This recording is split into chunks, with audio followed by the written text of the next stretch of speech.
అందరికీ నమస్తే. జర్ర నిన్నమన్న ఓట్లు వేసినోళ్ళు, పోటీలో నిలబడ్డోళ్ళు, గెలిచినోళ్ళు, ఓడిపోయినోళ్ళు అందరు వినాల్సిన ముచ్చట్లు వచ్చినాయి ఇవాళ పేపర్లో. ఎక్కువసేపు ఏం చెప్పారు, 2-3 నిమిషాలు చెప్తా, ఈయన ప్రయత్నం చేయి. మూడోసారి గదే పంచాయతీ. గదే పంచాయతీ అంటే ఏం పంచాయతీ కావచ్చు? ఫస్ట్ సారి గదేనంట, రెండోసారి గదేనంట, నిన్న మూడోసారి ఎన్నికలు జరిగినాయి కదా, నిన్న కూడా గదే పంచాయతీ అంట. మూడోసారి అదే పంచాయతీ. పోలింగ్కు ముందు రాత్రి ఘర్షణలు, తాము పంచిన డబ్బులు తిరిగి ఇవ్వాలంటూ ఓటర్లను వెంటాడుతున్న కొందరు ఓడిన అభ్యర్థులంట. చూడురే ఈ అభ్యర్థుల ముచ్చట, గమ్మతుంది ముచ్చట. ఏడ చూసినా కానీ ఫస్ట్ సారి, సెకండ్ సారి, నిన్న మూడోసారి, ఏడ కానీ ఓడిపోయిన వాళ్ళు ఓడిపోగానే నా పైసలు నా చేతిలో పెట్టుది, పెడతారా పెట్టరా, నా పైసలు నా చేతిలో పెట్టాలి అని స్టేటస్లు పెడుతురంట. వాట్సాప్ స్టేటస్ ఈ మధ్యలో బాగా ఇదో కథలు వచ్చినాయి. వాట్సాప్ స్టేటస్లో ఆయనకు ఏమంత జర్రంత పాన విసుకని అంటే స్టేటస్ పెడతాడు, జర సంతోషం ఆయన అంటే స్టేటస్ పెడతాడు, అన్నిటికీ స్టేటస్ వాడుతున్నారు. ఆ స్టేటస్లో పెట్టిండ్రంట, నాకు ఓటైనోడు ఎవడైతే ఉన్నాడో నా పైసలు నాకు తెచ్చి మర్యాదగా ఈరి, లేకపోతే కొడుక ఒక్కొక్కని పేరు ఒక్కొక్క ఇంట్లో ఎన్ని పైసలు ఇచ్చినో రోజు పెడతానే ఉంటా, ఏడుకైతే ఆడికాయ చూసుకుందామంట. ఇక ఇజ్జత్ పాటల పడ్డలు కొంతమంది మన నాశనం అయిపోయి పైసలు నాకెందుకు అని తీసిస్తారు కొంతమంది ఉన్నారు. ఏడ ఏమైనా విక్కొని ఏమైనా ఆడేమైనా ఇంటికి పోయి అడిగినామా మేమేమైనా పైసలు అంటే వాళ్ళు కొంతమంది. నిజానికి కూడా మాట్లాడుకోవాలంటే ఏ ఒక్క ఓటర్ అయినా అభ్యర్థి ఇంటికి పోయి నీ పార్టీకి, నీ ఉంగరం గుర్తుకు, కత్తెర గుర్తుకు, లేకపోతే నీ ఫుట్బాల్ గుర్తుకు, గౌను గుర్తుకు, లేకపోతే 12 రకాల గుర్తులు వచ్చినాయి కదా, మీ గుర్తులకు మేము ఓటేస్తాం, మాకొక్క 10,000 రూపాయలు ఇవ్వని పోయిన దిగశెట్టుడు అన్న ఓటర్ ఉండొచ్చునా తెలంగాణ రాష్ట్రం మొత్తంలో? ఉంటే నిజంగా ఆడు దిగశెట్టుడు అన్నట్టు లెక్క. ఏ ఇంటికైనా అభ్యర్థులు పోటీ చేసిన వాళ్ళు పోయి మజగా నీ కాలు మొక్తా, మమ్మగా నీ కాలు మొక్తా, నీ బుడ్డప్పులే కాడు ఉంటుందా అక్కడ తీసుకురా పని ముడికి అడుగుతా, ముసలి గట్టి శైలి అందరికి దుల్ల పెడితే ఈపు గోకుతా అన్న అభ్యర్థులే ఉన్నారు. కానీ మీ ఇంటికి వచ్చి పైసలు అడకపోయిన వాళ్ళు వాళ్ళని ఉన్నారా చెప్పురి? వాళ్ళేరు.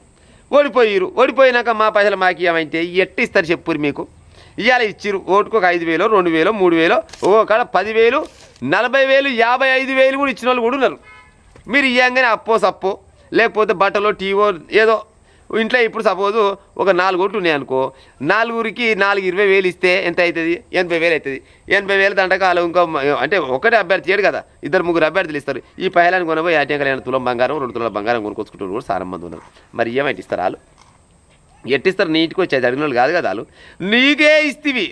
నీ అంతలో నువ్వు ఒళ్ళు బలిపోవో లేకపోతే నీ స్వార్థం కోసం పోయి చేతులు పెట్టినాక నా పైసలు నాకు ఏమైతే ఇస్తారు? వాళ్ళు ఇస్తారా? ఎవడు ఇయ్యడు. అసలు అడగడమే పొరపాటు. మీరు మళ్ళీ ఒకసారి బుద్ధి వచ్చి తోలుసేపు తీసుకొని 2 చేపలు వేసుకోవాలి. అమ్మర కొడుక ఎలక్షన్లు నిలబడవద్దు. ఒకవేళ నిలబడితే మాత్రం పైసలు పంచవద్దు. ఒకవేళ పంచినా కానీ ఓడిపోతే మళ్ళీ రిటర్న్ అడిగితే నోట్లు వస్తారు అనుకోవాలి. ఇంకంతకు మించింది ఏం చేసేది లేదు. విన్నారా? ఇగో గీడు ఇంకో ముచ్చట వచ్చింది. వైఎస్ జగన్మోహన్ రెడ్డి ఏమో ఓడిపోయిందంట, చంద్రబాబు నాయుడు గెలిచిండట. ఈ ముచ్చట ఇంకా బాగలేదు. జగన్ ఓటమి, చంద్రబాబు సర్పంచ్ అయ్యిందట. మరి జగన్ ఎట్టు ఓడిపోదు, చంద్రబాబు ఎట్టు సర్పంచ్ కావచ్చు? ఆల్రెడీ జగన్ ఓడిపోయి ఇంట్లో కూర్చుని చంద్రబాబే ముఖ్యమంత్రి. కానీ గీడ కొత్తగా ఇచ్చిరు ముచ్చట. చూడుది. పోటాపోటీగా ఓట్ల లెక్కింపు జరిగింది. జగన్పై చంద్రబాబు 100 ఓట్ల మెజార్టీతో గెలిచాడు, దర్జాగా సర్పంచ్ అయ్యాడు. ఇదేంటి, ఏపీ సీఎం చంద్రబాబు మాజీ సీఎం జగన్మోహన్ రెడ్డి ఏంటి సర్పంచ్ పదవికి పోటీ చేయడం ఏంటి చిత్రంగా అనిపిస్తుందా అని పేపర్ ఆయన ఇచ్చాడు. కానీ 100కు 100% నిజమేనంట. భద్రాద్రి కొత్తగూడెం జిల్లా జూలూరుపాడంట మండలంలోని గుడ్లరేవులో సర్పంచ్ పదవి కోసం తలపడ్డారంట ఓలోలు బూక్య చంద్రబాబు, బానోద్ జగన్ అలియాస్ జగన్నాథం. మొత్తం ఓట్లేని 866 ఓట్లు పోలవగా చంద్రబాబు నాయుడికి ఏమో ఎంత పడ్డాయి? చంద్రబాబుకి ఏమో 480 ఓట్లు చంద్రబాబు పడితే 380 ఓట్లు ఏమో జగన్కి వచ్చినాయట. జగన్ రాగానే జగన్ ఓడిపోయిన 100 ఓట్లు తేడుతోడి జై చంద్రబాబు, జై చంద్రబాబు. జగన్ ఓడిపోయాడు, చంద్రబాబు గెలిచాడు. ఇలా ముచ్చట బాగుంది. కాకపోతే పేర్లు ఒకటే కానీ వాళ్ళేం అక్కనే ఇదేం ఇక్కడనే. ఇంకో ముచ్చట, ప్రచారంలో వెనకబడ్డానని పురులమంది ఆగినట.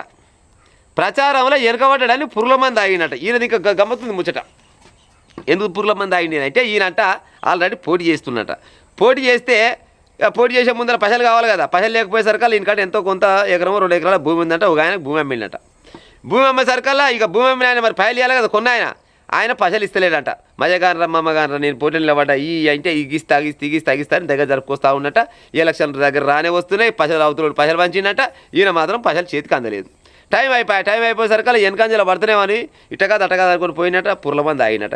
ఇప్పుడు ఆ పసలవాయ ఎన్నో కొన్ని మంచిన పసలవాయ మళ్ళీ కొన్ని దవాఖానలు వేస్తే మళ్ళీ దవాఖానలు కూడా ఖర్చయినాయి. ఉత్త పుణ్యానికి మరి బత్తలా సస్తాయి తెలియదు. మరి రేపు పొద్దుగల ఒకవేళ సస్తే మళ్ళీ నేనే వాడుతూ అవుతా కానీ ఈయన ముచ్చట గట్టు ఉంది. ఇంకేంటిది ఓటేయలే డబ్బులు ఇవ్వండి. ఇక ఇదే ముచ్చట ఏడమున్నా కానీ ఓటేయలే డబ్బులు ఇవ్వండి. ఇదేంది లెక్కింపు ఉద్రిక్తం జగిత్యాల జిల్లా పైడిపల్లిలో లాఠీ చార్జీ రాళ్ళు రువిన ఆందోళనకారులు.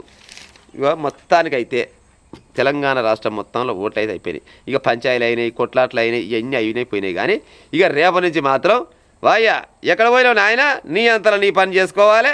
అదే శాస్త్రం అంటే కదా చిప్ప తెచ్చుకోవాలి తిప్ప అంటే గట్ట చెప్పు మాయమ్మ అన్నట్టు ఎవరి పని వాళ్ళు చేసుకోవాలి. విన్నరా?